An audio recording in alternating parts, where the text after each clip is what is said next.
Hello दोस्तों, मैं हूं आपकी दोस्त ललिता। दोस्तों, आज मैं आपके लिए बहुत ही अच्छा शिक्षाप्रद कहानी लेकर आई हूं। तो चलिए बिना देर किए कहानी शुरू करते हैं। दोस्तों, गांव में एक बड़ा साहूकार रहता था। साहूकार बहुत पैसे वाला था।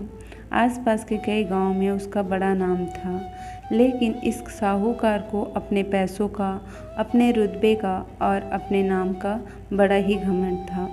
वह अपने नाम को बनाए रखने के लिए बहुत ज़्यादा सोचता था और बिना किसी के भावनाओं की कद्र किए वो सब करता था जो उसे लगता था कि ये करना चाहिए।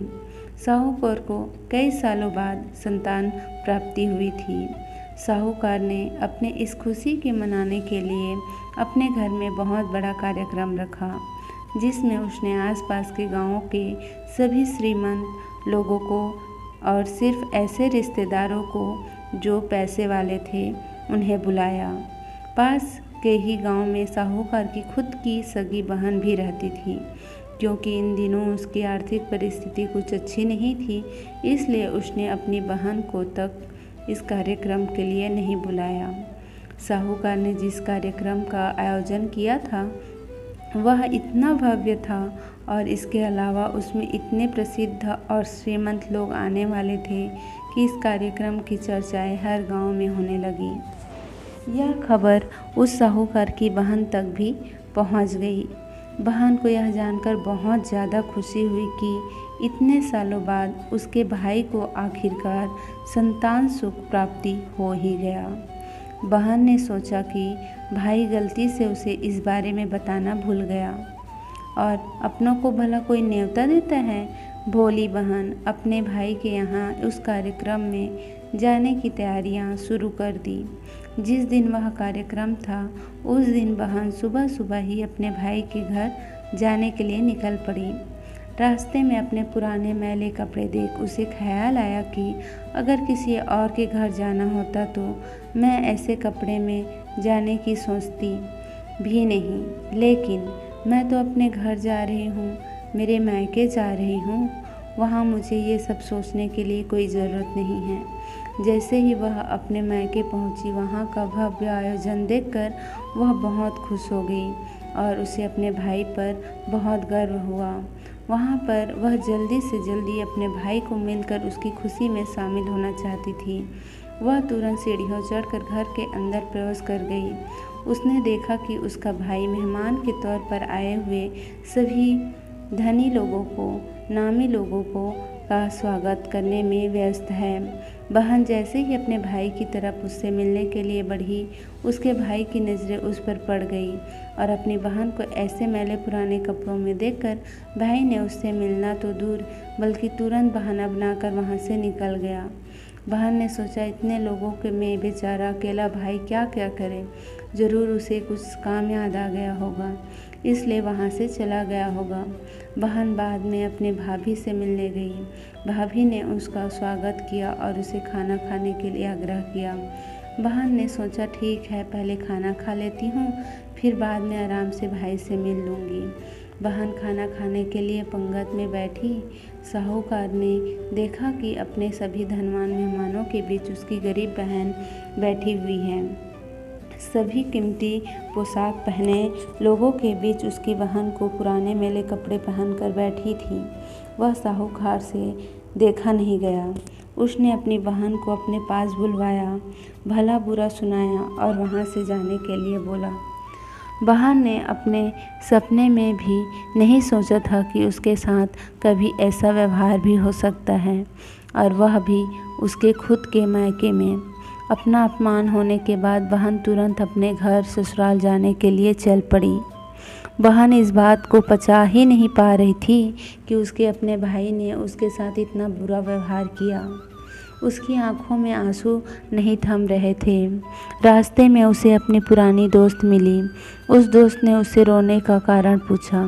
हालांकि बहन उसे कुछ भी नहीं बताना चाहती थी, लेकिन दोस्त के बार बार पूछने पर उसने उससे साथ हुई सारी घटना उसे बता दी। उसकी दोस्त एक समझदार महिला थी और काफ़ी प्रैक्टिकल सोचने वाली थी। उसने कहा, अगर तुम मेरी बात मानो तो एक दिन तुम्हारा भाई खुद तुम्हें अपने यहाँ बुलाएगा और तुमसे माफ़ी मांगेगा। बहन ने उसे कहा कि मैं तुम्हारी हर बात मानूंगी, बताओ मुझे क्या करना होगा। दोस्त ने कहा कि तुम इस अपमान को, इस दुख को एक दिशा दे दो और कोई गृह उद्योग शुरू कर दो। उसमें इतनी मेहनत करो कि उस काम में तुम में अच्छा कोई भी ना हो।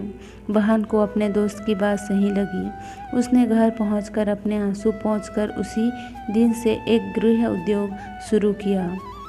उसने दिन रात मेहनत की, अपने साथ कई और गांव की महिलाओं को जोड़ा और देखते ही देखते उसका गृह उद्योग चल पड़ा। कुछ ही सालों में आसपास के 50 गांव में उसका नाम और रुतबा काफ़ी बढ़ गया और वह पैसों के मामले में अपने भाई से भी ज़्यादा बड़ी बन गई। भाई को भी जब यह पता चला कि उसकी बहन इतनी श्रीमंत हो गई है तो उसने सोचा कि एक बार उससे मिलकर आया जाए। वह जब अपने बहन को उसके घर पर मिलने पहुंचा तो बहन ने उसका किसी राजा महाराजा की तरह स्वागत किया, उसके पसंद खाना खिलाया। बहन का ऐसा व्यवहार देखकर भाई को अपनी पिछली गलती का एहसास हुआ, इसलिए उसने अपनी बहन को अपने घर होने वाली पूजा के लिए आमंत्रित किया।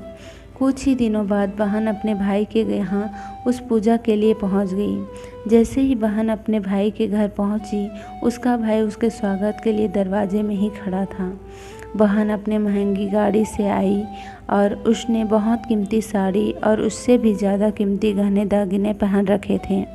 बहन का ऐसा ठाट बाट देखकर सिर्फ भाई नहीं बल्कि उसका पूरा गांव दंग रह गया।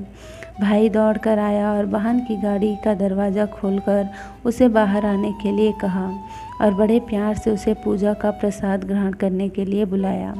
बहन को इस बार 12 पकवान परोसे गए थे। चांदी की थाली में उसे खाना दिया गया था। वह साथ में एक सोने की चम्मच भी रखी गई थी। उसके बैठने के लिए बेशकीमती पाट रखा गया था। बहन को यह सब देखकर वह पुराने दिन याद आ गए जब भाई ने उसे बिना खाना खिलाए ही भला बुरा कहकर वापस लौटा दिया था।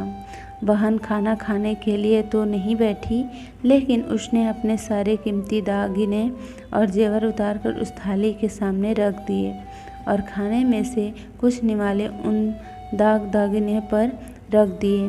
बहन का ऐसा व्यवहार देखकर सभी हैरान थे।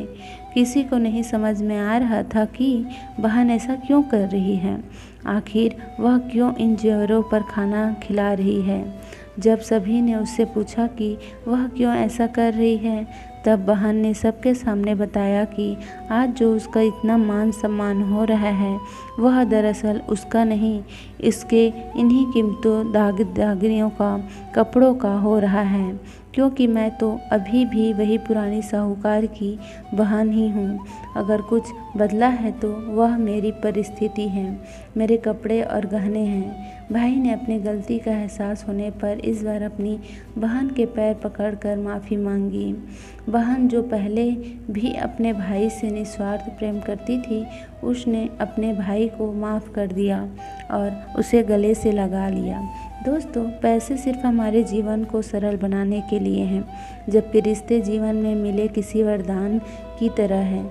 अगर उन्हें सच्चे मन से और निस्वार्थ भाव से निभाया जाए तो पैसे खर्च हो जाएं तो आप खुद बाद में भी कमा सकते हैं, मगर रिश्ते खर्च हो जाए मतलब टूट जाए तो दुनिया का सारा धन भी आपके उन्हें वापस नहीं दिला सकता। दोस्तों, आपको कहानी कैसे लगी हमें कमेंट्स करके ज़रूर बताएं। धन्यवाद।